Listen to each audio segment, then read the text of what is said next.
Я на набережной в Щечиннике. Жду Агнешку. Ехать домой. Решила тут снять чуть-чуть. Здесь сделали новое. Такой помостики такие.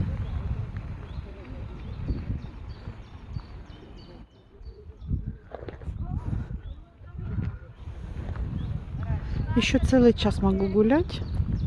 Пойду дальше погуляю. Так, дерево тут завалилось в воду. И все равно оно растет тут из воды. Тут ветки так низко к воде тоже.